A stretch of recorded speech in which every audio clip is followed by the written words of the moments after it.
Combien d'entre nous se demandent régulièrement s'ils arrosent correctement leurs plantes? L'eau est d'une importance vitale pour les plantes, jouant un rôle essentiel dans des processus fondamentaux tels que la photosynthèse, l'absorption des nutriments, la rigidité due à l'afflux d'eau et la régulation de la température, assurant ainsi leur survie, leur croissance et leur développement. Dans cet épisode, nous allons répondre à cette question fréquente: quand et combien faut-il arroser les plantes et si elles ont réellement besoin d'eau tous les jours? Bonjour, bonsoir et bienvenue dans un nouvel épisode de la chaîne Agro-Eden. Je suis Muriel, ingénieure agronome, membre de l'Ordre des agronomes du Québec et fondatrice de l'entreprise Agro-Eden au Cameroun. Rejoignez-moi pour des conseils afin d'optimiser vos projets agricoles. Abonnez-vous dès maintenant et activez la cloche des notifications pour ne rien manquer. Commençons par les facteurs à prendre en compte pour déterminer quand arroser. Les besoins en eau des plantes varient considérablement en fonction des facteurs tels que leur type, leur taille et leur stade de croissance. Par exemple, les plantes succulentes telles que les cactus et les agaves ont évolué pour stocker de grandes quantités d'eau dans leurs feuilles charnues, leur permettant de survivre dans des environnements arides en exploitant cette réserve. En revanche, des plantes non succulentes comme les roses ou les tournesols dépendent davantage d'une hydratation régulière. La taille de la plante est aussi un facteur déterminant. Les grandes plantes ont généralement une plus grande surface foliaire, ce qui augmente leur capacité d'évapotranspiration, c'est-à-dire la perte d'eau par les feuilles. Par conséquent, ces grandes plantes peuvent nécessiter plus d'eau pour maintenir leur hydratation et soutenir leur processus métabolique, donc leur développement. Le stade de croissance d'une plante, qu'elle soit en phase de germination, de floraison quand elle fait des fleurs ou de fructification quand elle fait des fruits, influence également ses besoins en eau. Pendant la phase de germination, les jeunes plants doivent former des racines robustes. À ce stade, une attention particulière doit être portée à la quantité d'eau.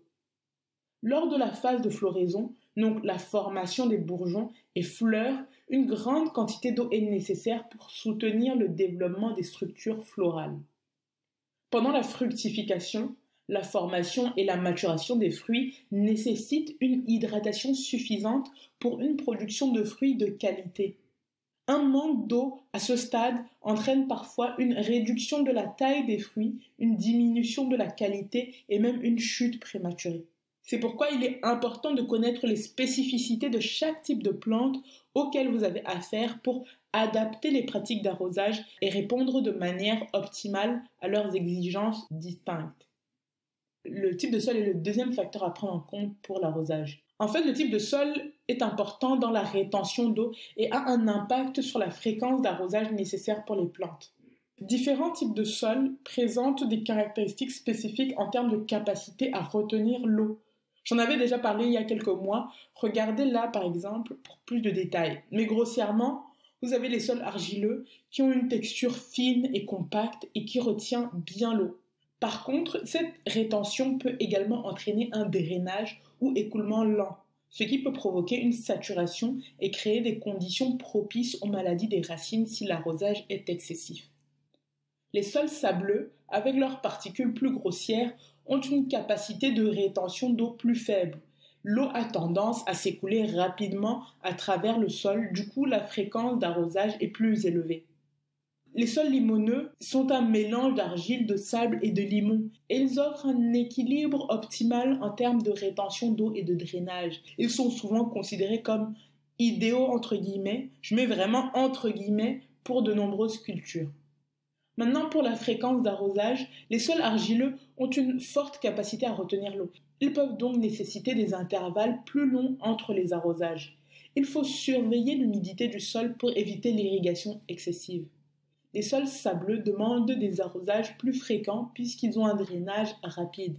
Mais n'arrosez pas excessivement pour éviter le lessivage, la perte des nutriments en profondeur. Quant aux sols limoneux, la fréquence d'arrosage est modérée. En fait, dans ce cas, les besoins spécifiques dépendront beaucoup des plantes cultivées. Le climat local est également un autre facteur à prendre en compte avec ses variations de température et d'humidité. Il exerce une influence directe sur les besoins en eau des plantes. adaptant ainsi leur réponse à ces conditions environnementales spécifiques. Ces exigences sont étroitement liées au type de sol, qu'il soit argileux, sableux ou limoneux, car la combinaison du climat et du sol détermine la disponibilité de l'eau pour les plantes. Regardons maintenant les signes de besoin d'eau chez les plantes. Ces signes peuvent être identifiés à la fois au travers des signes visuels observés sur les plantes elles-mêmes et par le toucher du sol. Donc, visuellement, on observe des feuilles flétries qui présentent une apparence un peu affaissée et qui manquent de rigidité, ce qui signale donc un manque d'eau pour maintenir la rigidité due à l'afflux d'eau.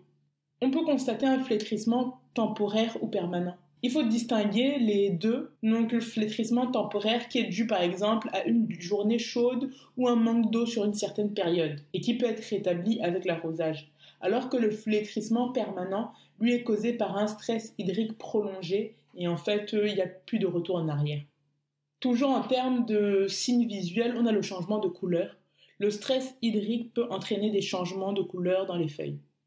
On peut aussi constater un roulage des feuilles. Alors certaines plantes réagissent au stress hydrique en roulant leurs feuilles pour réduire la surface exposée au soleil et de cette façon la plante réduit la perte d'eau par transpiration.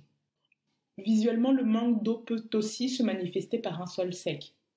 Maintenant, quelle est la réponse des plantes à l'irrigation? Vous avez déjà dû observer le regain d'aplomb lorsque vous arrosez votre plante et qu'elle récupère d'un stress hydrique. Je pense que ce sont des bonnes méthodes d'apprentissage pour les enfants, de leur montrer une plante flétrie, pas morte évidemment, et leur demander de la décrire et ensemble vous l'arrosez. Et quand vous revenez 6 heures plus tard, par exemple, s'il y a une différence, vous lui demandez de décrire ce nouvel état de la plante. C'est pour moi une belle façon de faire réaliser à nos enfants l'importance de l'eau pour les végétaux et leur apprendre à prendre soin de ce qui les entoure. Maintenant, au-delà du visuel, vous pouvez utiliser le toucher. Déjà, un sol bien hydraté a une texture plus collante, tandis qu'un sol sec aura une texture un peu plus grumeleuse. Le toucher peut donner des indications à la louche, bien sûr, sur la quantité d'eau présente dans le sol. Bon, les conclusions sont simples. Un sol sec peut nécessiter un arrosage, alors qu'un sol encore humide, on peut attendre un petit peu pour arroser de nouveau. En touchant la surface du sol, on peut évaluer son humidité immédiate. Un sol sec à la surface indique souvent que les couches supérieures ont besoin d'irrigation. En revanche, il est également important de noter que certaines plantes préfèrent que le sol s'assèche légèrement entre les arrosages, tandis que d'autres nécessitent un sol toujours humide. En enfonçant le doigt ou un outil dans le sol, on peut déterminer la profondeur à laquelle le sol conserve son humidité. Si seulement la couche supérieure est sèche, cela peut signifier que les racines des plantes ont encore accès à l'eau. Cependant, si la sécheresse persiste en profondeur, les racines peuvent nécessiter d'un arrosage supplémentaire. En fait, il faut vraiment comprendre que certaines plantes ont des exigences spécifiques en matière d'humidité du sol. Le toucher du sol permet d'adapter l'arrosage en fonction des besoins particuliers de chaque plante. Et ça évite donc l'excès d'irrigation ou le manque d'irrigation. Maintenant, on va aborder la fréquence d'arrosage. C'est un aspect important des soins aux plantes, mais je pense qu'il faut s'éloigner des approches généralisées et adopter une approche bien plus réfléchie, basée sur les besoins spécifiques de chaque élément et les conditions environnementales. Commençons avec ce mythe selon lequel les plantes nécessitent une irrigation quotidienne. Nous allons apporter une petite clarification. En fait, la fréquence d'arrosage dépend, nous l'avons vu, d'une multitude de facteurs tels que le type de plante, le type de sol, le climat et le stade de croissance de la plante. L'idée que toutes les plantes requièrent une hydratation quotidienne peut entraîner un excès d'irrigation et créer des problèmes tels que la pourriture des racines, le lessivage des nutriments et une mauvaise croissance. Maintenant, quelle quantité d'eau est nécessaire pour nos plantes? Vous l'aurez compris, il faut réussir à apporter la bonne quantité d'eau à ces végétaux. Pourquoi? Pour éviter l'excès, parce qu'un arrosage excessif peut entraîner l'épuisement des nutriments. En fait, toute l'eau entraîne en profondeur les nutriments essentiels du sol. Donc les plantes sont privées des substances nécessaires pour leur développement. Ensuite, un excès d'eau sature le sol. L'air ne circule plus, les racines peuvent pourrir. Cet affaiblissement de la plante la rend davantage vulnérable aux maladies. Donc quand on parle de maladies, en fait, ces sols qui sont excessivement humides favorisent le développement de moisissures et de champignons pathogènes. Ces organismes pénètrent dans les tissus racinaires des plantes et peuvent causer des dégâts jusque dans les parties aériennes des plantes et ça peut conduire à la mort du végétal dans certains cas. Donc, pour toutes les raisons que nous avons citées, les plantes qui subissent un excès d'arrosage ont souvent une faible résistance aux maladies, car aussi étrange que cela puisse paraître, l'excès d'eau crée un stress hydrique qui contribue à affaiblir le système immunitaire des plantes. Donc, pour maximiser l'efficacité de l'arrosage, on peut cibler certaines techniques d'irrigation qu'on classe en 3 grandes catégories. La première, c'est l'irrigation par aspersion, où le principe est de reproduire à l'aide de jets d'eau un arrosage similaire à celui de la pluie. Il existe sinon la micro-irrigation, où la parcelle est alimentée en eau au plus près de la plante. Le goutte à goutte est un exemple typique de micro-irrigation. La troisième catégorie est l'irrigation de surface. Cette technique utilise la gravité disponible soit par inondation de surface ou via des rigoles. Je prépare d'ailleurs un épisode entier sur l'irrigation où je reviendrai plus en détail sur ce sujet.